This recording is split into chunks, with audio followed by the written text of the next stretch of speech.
Hello there, Panthers. Welcome to College Coffee Talk, a short program detailing the college planning process with some of my great friends, as well as 3 esteemed guests from higher education institutions. Today we're going to dive into diploma types, choosing activities, electives, and much, much more. So this is a program crafted to give you some real answers and real advice based on experience. So sit back, enjoy the conversation, and let's meet some really, really cool people. Hi, I'm Huron. I'm the junior class president. I play lacrosse and I love art. Hello, I'm Trevor. I'm a senior, and I'm the captain of the Academic Challenge team and the president of FCA, and I play baseball and the clarinet and the band here at Potomac Falls. Good morning. My name is Amaya. I'm a senior, and I run track and play guitar here. Hi, everyone. I'm Allie. I'm a senior here. I'm SCA vice president. I'm involved in many other clubs at the school. Hi, I'm Quilla Montaigne. I'm a senior here at Potomac Falls, and I play tennis, and I'm interested in economics and finance. Hi, I'm Drew Thede. I'm a senior, and I'm the drum major in the marching band, and also involved in the pit orchestra. I was involved in the jazz band, and I'm involved in the symphonic band here at Potomac Falls. Hi, I'm Trent. I'm a junior. I play baseball and I swim, and I love to volunteer. We also have 3 very special guests. We have Miss Mandy Weaver from West Virginia University, Mrs. Cathy Hall from Northern Virginia Community College, and finally we have Miss Carmen Session from George Washington University. Ladies, please take a moment to tell us a little bit about yourself and your area of expertise. Hi, everyone. As John mentioned, my name's Mandy Weaver. I'm an admissions counselor at West Virginia University. I'm regionally based, so I live close to the area of Northern Virginia and travel through Virginia and D.C. for WVU. My area of expertise is just working directly with students and being an advocate for you during the application process.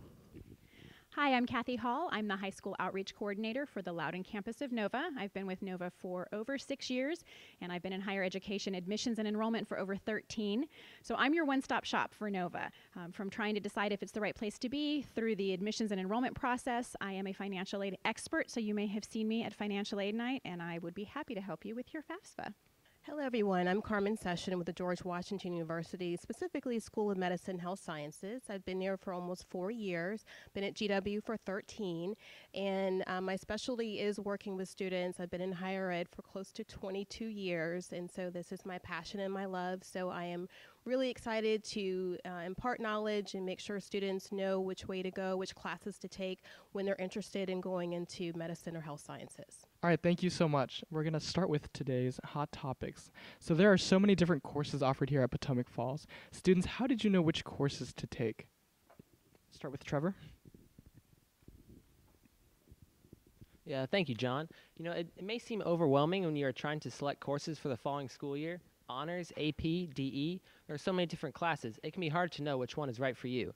But one great place to start is to determine which diploma type you want to receive when you graduate from Potomac Falls High School. There are 2 different types of diplomas, standard and advanced, and they require many of the same classes. For example, you need 4 English credits, 2 years of health and PE, 6 SOLs, and 1 economics and personal finance course. However, if you want an advanced diploma, you need 4 years of history, math, and science versus 3, and also 3 years of a world language. Yeah, as Trevor said, a good place to start is deciding what type of diploma you wanted. So that's where I started. I decided I wanted an advanced diploma, and I talked to my counselor about it and figured out the requirements for it and made sure that I got all those classes completed throughout my 4 years. And through choosing those classes, I wanted to make sure that I took a good balance of courses, you know, some challenging courses, also balanced with some electives to make sure that I had a good, healthy schedule. You know, many people say, why an advanced diploma? An advanced diploma is beneficial because it sets you up with coursework that emulates a deeper understanding of different courses. It more thoroughly prepares you to be college ready. If you want to challenge yourself academically, go for an advanced diploma. I encourage you to talk to your counselors today and see how you can make that happen. Awesome. Great job, guys. So, like you guys mentioned, there are different requirements for each diploma type. Colleges, does it matter which diploma a student earns? Can we talk a bit about that, Ms. Weaver? So which diploma you earn, it may vary by institution. However, at WVU, we don't specifically have a preference as long as you meet our admissions requirements for general university admission and also for your major. That would be fine. But the advanced diploma, in my experience with looking at your guys' transcripts and course information, is definitely going to get you where you need to be with us and with also most other colleges and universities. So Nova doesn't have a preference because I have the pleasure of not having to turn students away as long as they graduate. You cannot get senioritis and expect to go to college.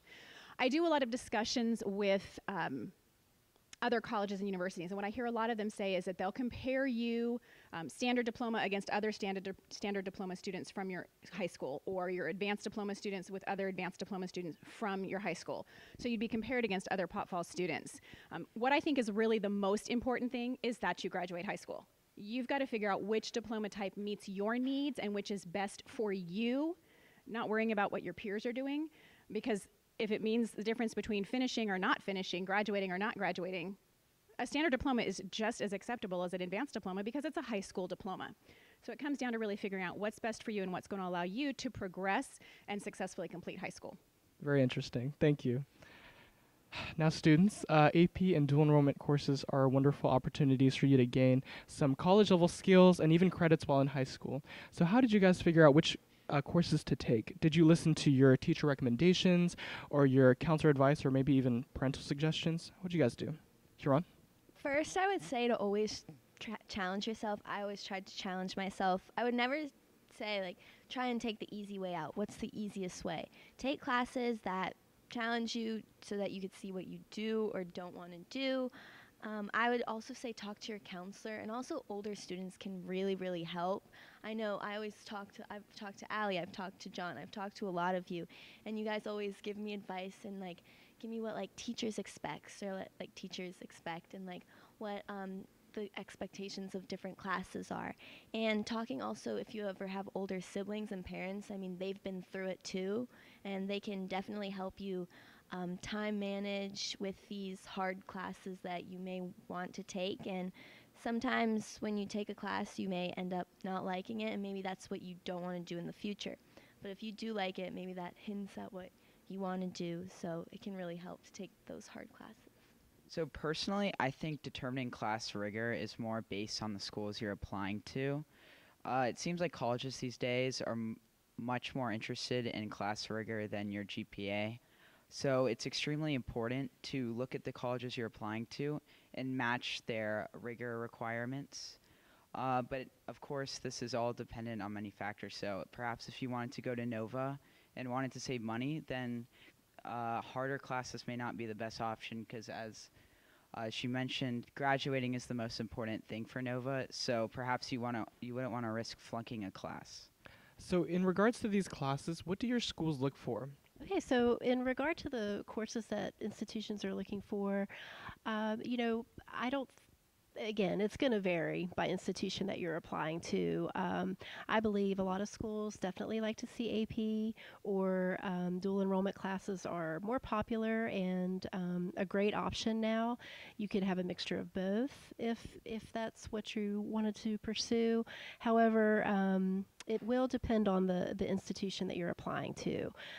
Anything that you can do above and beyond your normal schedule that you have in high school to challenge yourself is going to make you more attractive to colleges. It's going to show that you are willing to take those chances and challenge yourself, and it's going to show that you have a commitment to succeeding, and you're going to bring those experiences along with you to the campus that you're applying to. And again, another way that's going to make you attractive to institutions, because that's what we want to see. We want to see what you can bring to our campuses to enrich our student body and make us better. So I would just echo what my colleague from West Virginia University stated.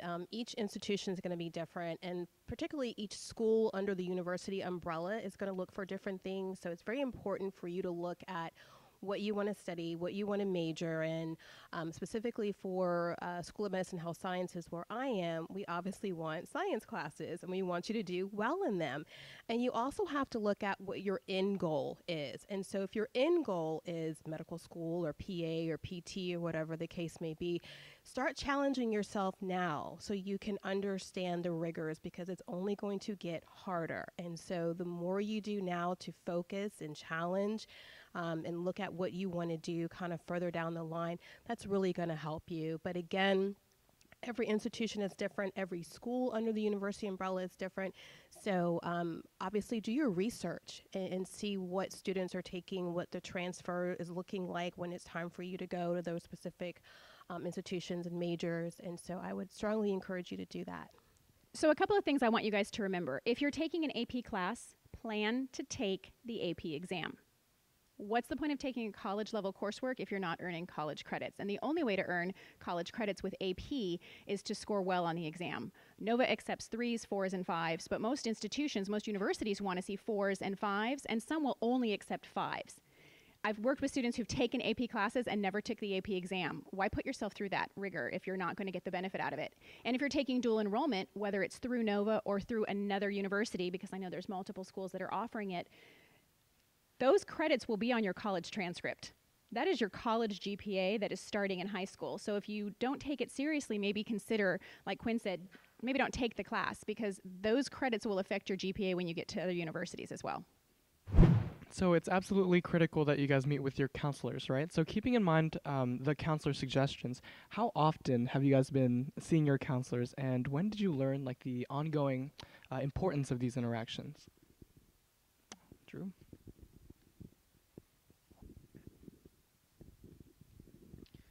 Yeah, so since freshman year, I didn't really meet much with my counselor, but ever since, I met with her once every year to like get with my classes, like because I was taking a couple APs sophomore year, a couple APs junior year, so just want to meet with her just to see like if it was good for me. But especially now as a senior, I'm in the guidance office with you, John, and so I get to meet with her a lot more, and it's really beneficial to me, especially as a senior applying to all these colleges. And I can just talk with her whether what colleges seem good to me, whether my getting the transcripts in on time, and getting the letter of recommendation from the guidance counselor, because some colleges do require that. So I just think it's really important to just get to know your counselor so they can write that letter of recommendation better. And it's just she's a really good resource. He or she is a really good resource to just help you in your entire high school experience and beyond.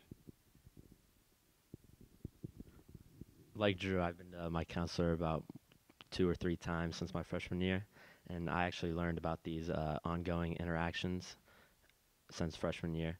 And you can go to your counselor for like course scheduling, awareness, and many other things.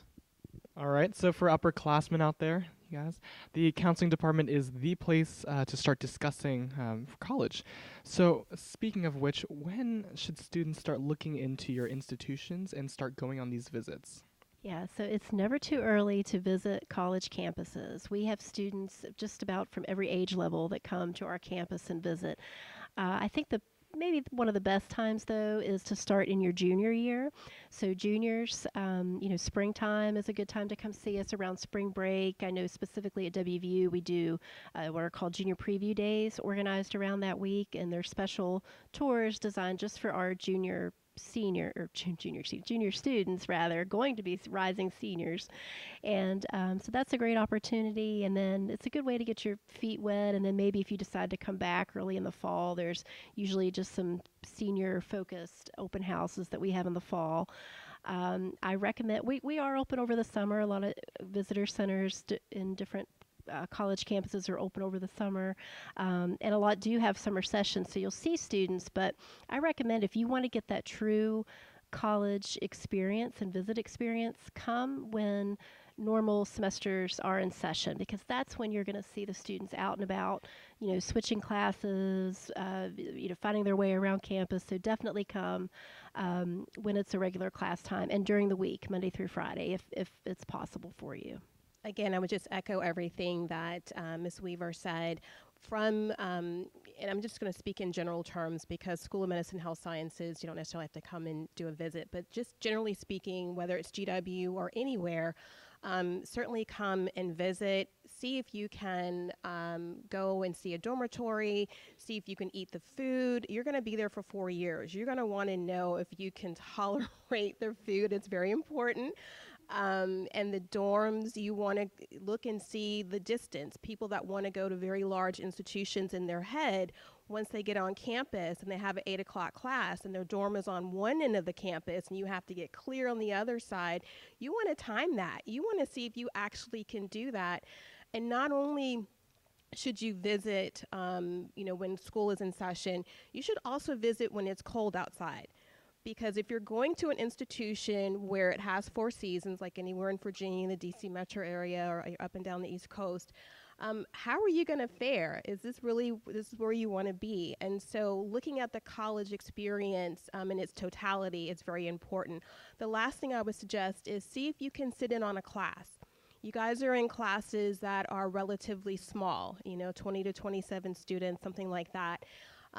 If you're in a institution where your first class is in a lecture hall with 300, 400, 500 students, is that really where you want to be? Is that how you thrive? Is that where you're going to learn? And so I would suggest that you get the full college experience, not just walking around and seeing the grounds. See it in its totalities, and that may take multiple visits. That's not going to happen in one full swoop. You're going to have to do multiple visits and break it up. Wow, that was great. Thank you. All right, so students, what have you found helpful in going on these visits? Amaya, we'll go to you. I've found college visits to be super insightful. There's a lot of things that I learned from the visits, especially about what I preferred in a school. There was a lot of things that I thought I wanted in a school, and then when I started going on college visits, I realized that, maybe I want this. And there was also some things that I saw in the colleges I visited that I was like, I definitely want this that I didn't realize I wanted in the first place. I want to, go off. I definitely agree with Ms. Sessions. There's a lot of things that you cannot see on the website of a school. There's some things that you need to experience by visiting. The energy of the school. You definitely want to go there and this is going to be your home. So you want to visit your home and make sure it will feel like home and feel nice before you go there. So yeah, it definitely visiting solidifies a lot of good things.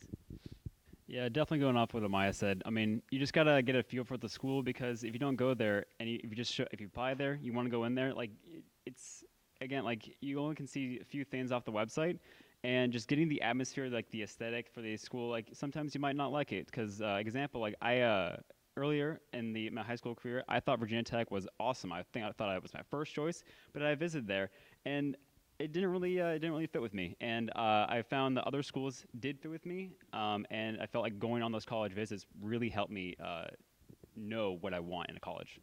That's an excellent point there. Gokies though, right, Trevor? Okay. So great point, guys. So summer is a great time for you to start going on these visits, as mentioned, but it's also a great time to start looking into summer programs as well. Last summer, I attended Boys State at Radford, and let me tell you, it was a crazy fun experience, and it gave me a glimpse into the college life. Allie, I know you went on a summer program as well, so can you elaborate on the importance, I guess, and the value of your program? So I actually participated in 2 different summer programs, which were 2 very different experiences. The summer after my sophomore year, I did a pre-college program at actually my top school, and that experience helped me see what college life is like, helped me get a feel of the dorms and the food, just going on the visits. But I was there for 2 weeks, so it really showed me what college is like, how to take care of myself there, and also showed the school that I expressed interest in it. The second program I did was closer to here. It was very different. It was a leadership in the law program, because I think I want to study law after college. So it also helped me get an experience in something that I won't be able to do in the classroom, and it showed me what I want to do in the future, and it also helped me build up your resume as college prep. So yeah. Wow, that was awesome. Okay, so now let's talk electives. Students, tell us about your experiences in choosing your electives. Why did you choose the electives that you chose? And feel free to expand on how these commitments impact your day-to-day life. Trevor, we're going to go to you.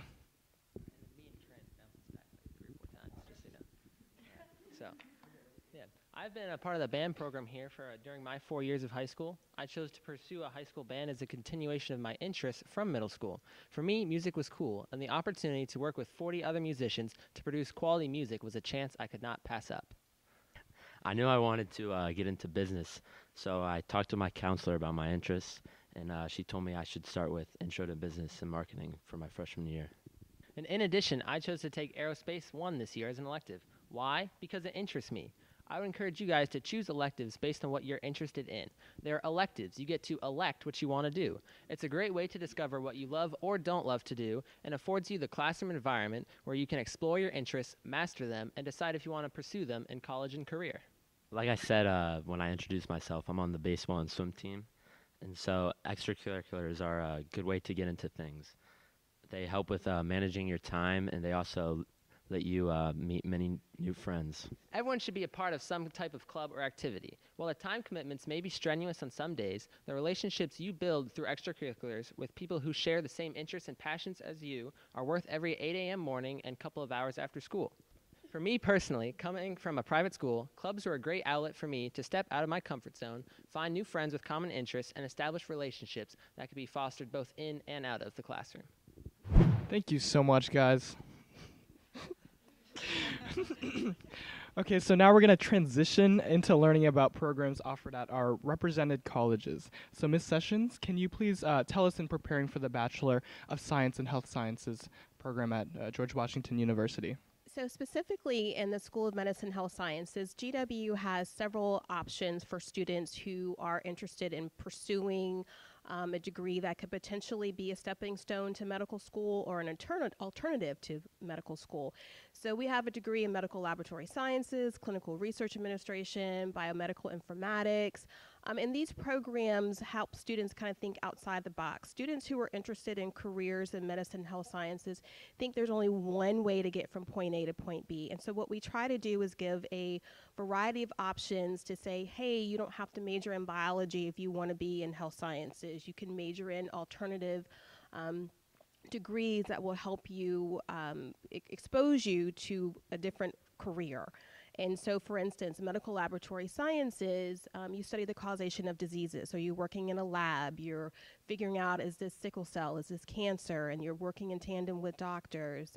Clinical research, you're on the front trials of clinical trials and drug trials. Biomedical informatics, you're combining IT and medicine. And so there are a lot of options for students. And what I tell students, I hate to always be the grim reaper, but statistics when it comes to medical school, as for 50,000 students who apply every year, there are only 20,000 slots. And so that means 30,000 students aren't getting in. And so what's going to be the alternative? What else can they do either in the interim or in lieu of potentially going on to medical school? So it's very important to look at what's out there and what's available to you, do your research, see where things are trending. It's really important to look at where jobs are going to be in the next 5, 10, 20 years, because you want to think long term and you want to say, hey, how can I get from point A to point B, and how is this going to benefit me and my skills? Very cool. Thank you. So I was wondering, a lot of students like myself are interested in pursuing a medical path, but are confused on whether or not they should stay here and take the higher level AP courses, such as AP Bio or AP Chem. Shout out Ms. Hoffman, I love you. Or go to Monroe and take a health-related or a medicine program there. So is there a preference between which two programs a student pursues? Thank you, John. No, there's no preference. You can take upper level classes here, you can go to Monroe, but there is no preference. Okay, awesome. So back to our student panel. Guys, there are so many opportunities for you guys to consult with administrators and perhaps some services that you guys aren't even aware of. So what support services have you used while here at Potomac Falls, and how have you utilized them? Huron, we're going to go to you. So there are a lot of support services at our school, and a lot that you could utilize there's so many honor societies, and I know all of us, we help tutor, and there's so many opportunities for you to get help if you're taking these challenging courses. And so, like I said earlier, also if you do decide to take these hard classes, you can utilize the support service of the older students. I know there's stuff like Math Lab. Math Lab is during every core, and there are teachers there to help you. There are students there to help you. There's just so much help that can help you with these hard classes. And also, like mentioned a lot during our discussion, counselors will help you with your schedules, your time management, anything that is best for you. They they have your best interest in mind. So I think support services is sort of a broad term. So as Huron mentioned, there are a lot of clubs or organizations that you could join to, receive support. But some of the best support I've received are from teachers, just developing a good relationship, communicating with them. And this allows you to ask for advice or help. For example, perhaps you wanted a remind for your classroom. If you have a good relationship with the teacher, that would allow you to do so, and it would certainly benefit your mastery of the coursework. And additionally, as Huron mentioned, talking to older students, even out of certain clubs or organizations, would certainly benefit you. So you could ask through tutoring, through math labs, or just advice on choosing the classes you'd like or help with the classes in general. Okay, so a lot of students, including myself for a while, take our online services for granted. One, for example, is Naviance. So, Naviance is still important throughout your first 3 years in high school, but especially junior and senior year, Naviance really helps you with the college admissions process. Personally, Naviance helped me because you get to track your teacher letter of recommendations and just see what's being sent to colleges, what they've received, and it just helps you keep track of everything. And especially since we're talking about college admissions, I really think that Naviance is something that you should just check and make sure you're using. Colleges, the need for support does not end at high school graduation. So what support services do you offer at your institutions? We're going to start over here with Ms. Weaver. You're definitely right, John. The need for the support does not end in high school. In fact, it probably gets more apparent to you as you enter college. So, support services, some examples, everything from, student health and wellness, whether that's mental health, physical health, career services. There's a main career services center typically at an institution. A lot of times there are individual career counselors within the departments of the major that you're interested in. All of our professors have office hours that they set aside throughout the week just to meet with students. They're not working on anything else except taking appointments with you guys.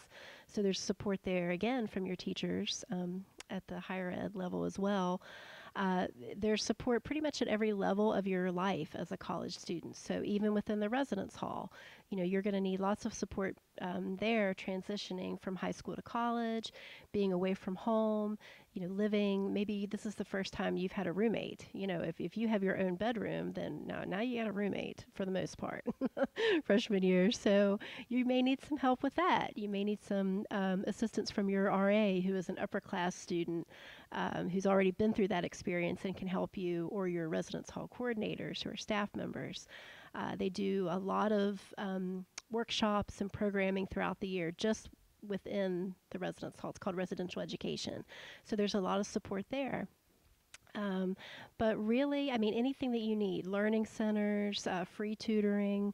If you are one of those higher ability students, you may eventually get to the point to where you can be a tutor also at the college level too. If you need help with employment, there's support for that. We have an Office of Student Employment on campus that can help you with on-campus or off-campus employment. So really, every facet of your well-being and your life as a college student, there is support for. It may not always be completely obvious to you, but if you are willing to search it out and talk to the right people, there's somebody there that's going to help you and get you where you need to be. So I like to refer to these as success resources, because if you take advantage of these different resources at the school you choose to attend, it's really hard not to be successful. So in addition to what Mrs. Weaver mentioned, at Nova we've got a writing center. Anything writing related, whether it's specifically related to a class, or whether it's maybe you're writing your personal statement for your transfer application, or you're writing an essay for a scholarship, or you need help with a cover letter for a resume, which is my least favorite part of job hunting. The Writing Center will assist you, and you can get a one-on-one appointment, and it's free. We do have free tutoring. So we hire Nova students who have a 3.5 GPA, who earned an A in the class that they're tutoring, and you can get 2 hours per subject per week for free. And I don't know if you guys have priced that out, but it's usually $50 to $100 an hour on the open market. So if you can get it for free from somebody who earned an A in that class and maybe even had the same professor you have, that's a huge benefit. We have a math lab. Math and I are not friends. not my best subject. I would be living in the math lab. And so you can go and get assistance from math tutors and math professors. We have an accommodations counselor. So if there's something that we can put in place formally to help you be your most successful, we want to do that. We want every student to be as successful as possible. And so if you identify and say, I might need something kind of put formally in place, we can do that for you. We have a career counselor, we have a job board, we have an internship and co-op board. Our professors are fantastic resources for internships and for scholarship opportunities and things like that. And then Huron mentioned too, even here, just reaching out to other students when you're in college, reaching out to other students who maybe are going through the same class, maybe you form a study group, maybe they understand it a little differently than you do and they can explain it in words you understand. So just making sure that you're comfortable self-advocating and reaching out and taking advantage of the success resources so that you can be your most successful. So since I work for a very specific school, I'm going to speak in general terms about what not just GW, but colleges and universities offer as a whole. Just piggybacking on what Ms. Weaver said and what Ms. Hall shared, the most important thing you need to do is seek the resources out. If you are having an issue, if you are feeling uncomfortable, generally 9 times out of 10, that resource is going to be available for you at that institution. I just attended a diversity summit at GW last week, and so it brought together different walks of life, people that share the same, religious values, same race, ethnicity. And so people who were seeking to kind of come together and talk about issues and challenges that are going on campus. And so I would really encourage you to look at what's at that particular institution, seek it out. It's not going to fall in your lap. You're going to have to seek it out. And my best advice would be, don't be afraid or ashamed. If you're struggling with something, make sure that you are talking to somebody to make sure that you're getting through this, because it can be challenging. College is fun and it's exciting, but it can also be challenging. So make sure you're taking advantage of any resources that are available to you. Breaking news, I just received word that my good buddy Quinn would like to add something, so let's hear what he has to say. So I completely had forgot really the most obvious support resources at the school, like the counseling office, where you could receive personal help with matters of school, or, as I just mentioned, emotional issues, or and you could also, I know Drew uses this a lot, the College and Career Center. So if you're having issues narrowing down a school or anything related to school in general, you can consult them. Wow. I don't know about you guys, but my head is throbbing with all this great advice. Thank you guys so much for sharing your input. This is so great. But before we go, I wanted to take a second and maybe go around and share maybe our biggest aspirations for colleges, or maybe even colleges that we were accepted in. So we're actually going to start over here with Trent. I'm hoping to go to Virginia Tech or JMU.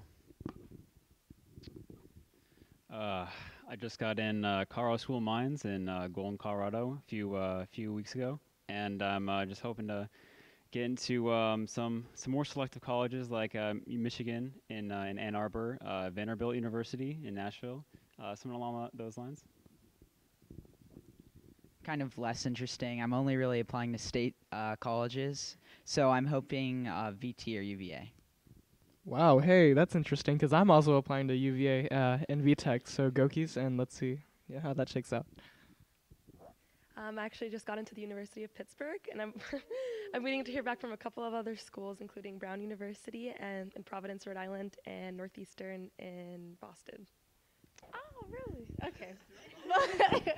I actually thought about going to Northeastern University as well as Boston University for track and field.